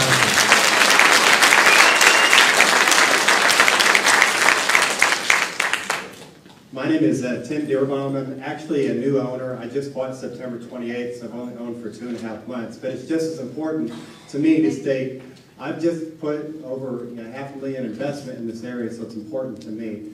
What I would say is I tried to review all 442 pages of the document. It says that the purpose is to make us be more resilient and less vulnerable. The whole report contradicts that because nowhere in the report does it say any of the people that live here are going to be more resilient and less vulnerable. In fact, it says the opposite, that we're going to be at higher risk and we're going to have induced flooding and there's going to be greater surge and wave impacts during storms. So my question is, based on your own criteria, you should have already ruled out this plan because it does not even meet your own objectives for this community. So what I'd say is go back and come up with a plan that does meet your objectives and not hurt this community. I'm strongly against this plan.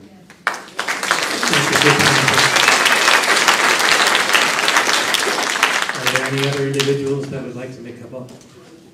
Please come forward, ma'am. My name is Pam DeVore. About 2 months before Harvey hit, we bought our forever home. And I just want you to know this community is really neat. And there are a lot of wonderful people here. And I have my own business. My husband has his own business. And we're looking to bring our children, our grandchildren, and just to enjoy this wonderful place we've been coming to all our lives. And I'm glad to be part of this community. And I don't want to see this. I want to make sure my grandchildren can still come, and my great-grandchildren can know what Gigi left them.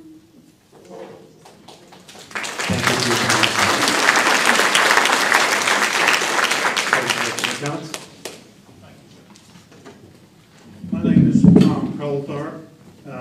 My family's new to the peninsula with some of you folks, and that my father bought the property on Kaplan Beach between Gilchrist and Crystal Beach in 1954.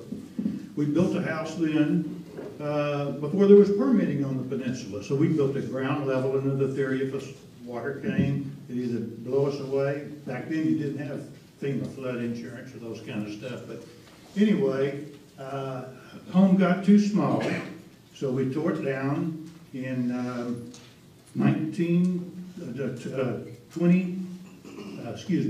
2006, rebuilt a new one, exceeding all specs, and by all the regulatory people, and moved in it in September of '08, and it was gone. When we went to inspect it, we had 3 pilings pointing toward Texas City and the water meter. We have since rebuilt, we're beachfront, and from what I have absorbed today or learned from this, there's too much incomplete information to really decide from what I've heard what is best for this peninsula. But I would favor retaining our beach. We're on beachfront, and I appreciate y'all giving us an opportunity to talk. Thank you for your comments. My name is Jason Wren. I am a property owner here on the peninsula. I am not in favor of the current alignment and plan that is in place. I asked today for one of the options to be put in place to be a no-build option where nothing is done here on the peninsula. I'd like to thank all you guys for coming out and supporting everyone here. Visit SaveBolivar.org. All of you guys, we're putting up a fight for you. That's a voice here for the peninsula. You talk about the line, the line on the map or the line on the sand. You guys here have drawn the line on the sand today, and I hope that you will listen to those folks. Thank you.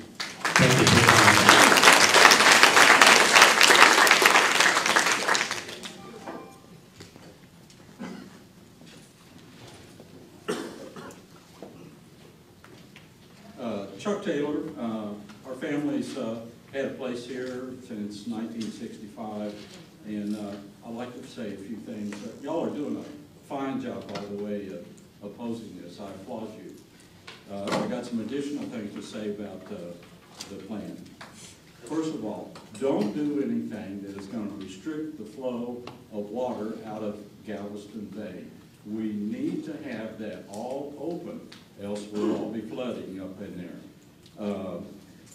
Secondly, it's been stated that a reason for the barrier is because the risk to the nation of future storm surge is economically catastrophic. The refineries and the petrochemical plants up there, they need to mitigate these hazards themselves. They have money to do that. I've worked in the chemical plants, and what we do is we look at what's a risk and we eliminate that. And the third thing, just briefly, is do something with make sure you get approval of these plans from the Houston and Galveston pilots. Thank you for your comments.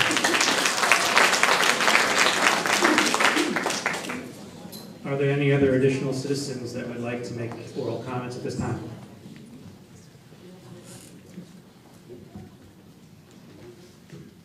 Good afternoon. My name is Alan Runty. I'm a property owner here on Bolivar Peninsula for 15 years. I live in Jefferson County, and what I'd like to encourage, I'm not going to get into the emotions of everything. Clearly, people are here because we expect our property to be protected and our investments. But I think we're missing a point here on the impact, and the gentleman that spoke just in front of me mentioned that, on the water retention. I've lived all my life behind what we know as the seawall in Jefferson County. Protects South and mid-Jefferson County. My home is currently above what's required for flood insurance, but pretty much everybody that lives in that area has always owned flood insurance because of the concern of the rising water. Drainage District 7, which controls that system that the Corps of Engineers maintains, is a good system. It's got 20 pump stations, pumps 8.2 million gallons per minute, which sounds like an awful lot of water. That equates to about 12 billion gallons of water a day. Conservatively, Harvey dropped 1 trillion gallons of water just on Harris County, 19 trillion gallons of water in southeast Texas. All of the flooding occurred not from storm surge. 1 in 5 people in South and mid-Jefferson County were impacted by rising rainwater. So my question is I haven't seen anything on how we're going to handle actually removing the water that could be backed up from that. People north of Interstate 10 suffered greatly from that as well. We're in a different environmental condition now with rainfall, and so I'm very concerned about that. So thank you for your comments, sir.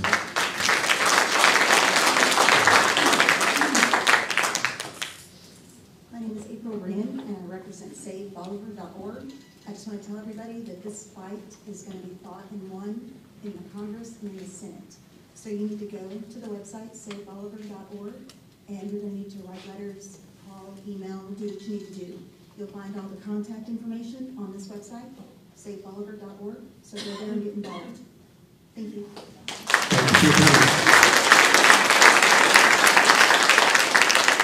Are there any other individuals that would like to make comments?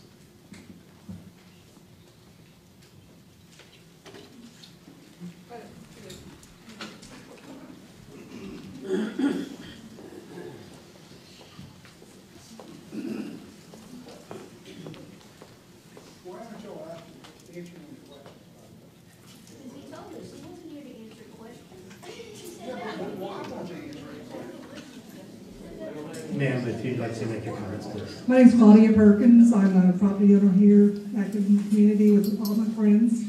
I heard earlier in the conversation, which I know is not part of the public record because it was a poster question, which I guess is on purpose. But one of the gentlemen said that he had been contacted by his insurance agent and was told if one shovel of dirt is turned for this project, they cancel his insurance. So I've got a mortgage that requires flood insurance. Then what happens? I can't get insurance. I walk away from my mortgage. Or do I pay off my house, which is why I have a mortgage? Tell us what we should do. Because probably most people have a mortgage that's requiring flood insurance. My insurance, I was quoted over $8,000. Luckily, Matt Pace and Gladys Pace helped me get it to $3,000. My house is valued at like $150,000. Tell me how I can pay for that. Thanks. Thank you for your comments, ma'am.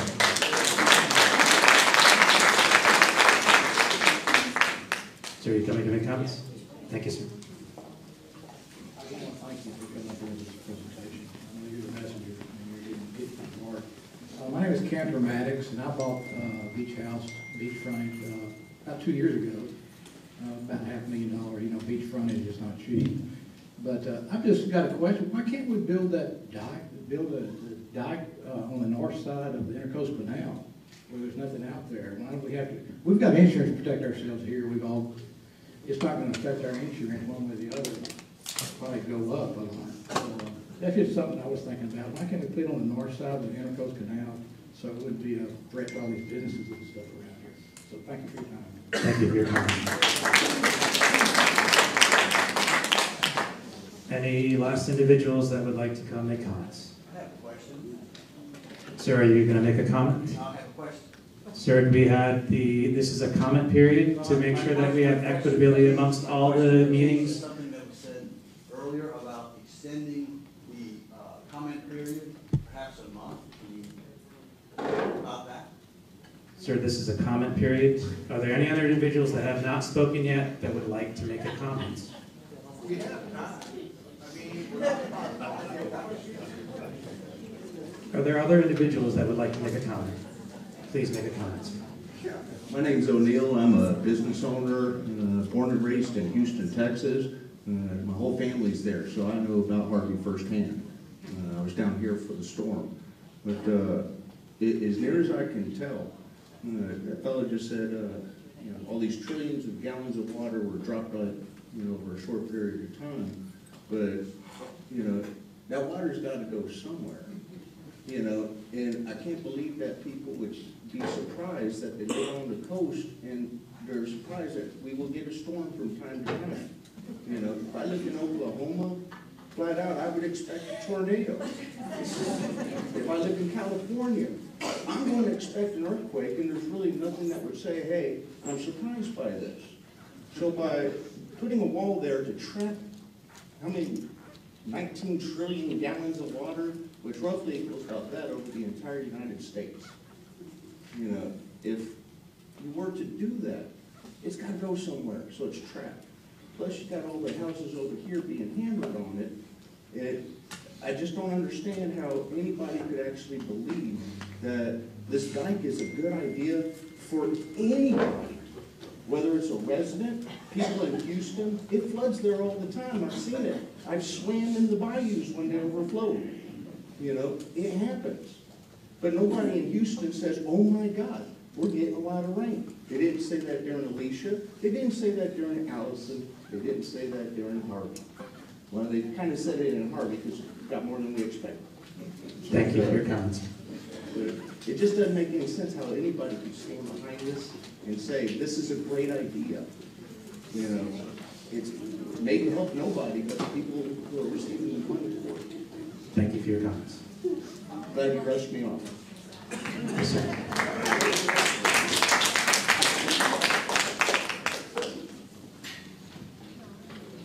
Any last individuals who would like to make comments in the comment period?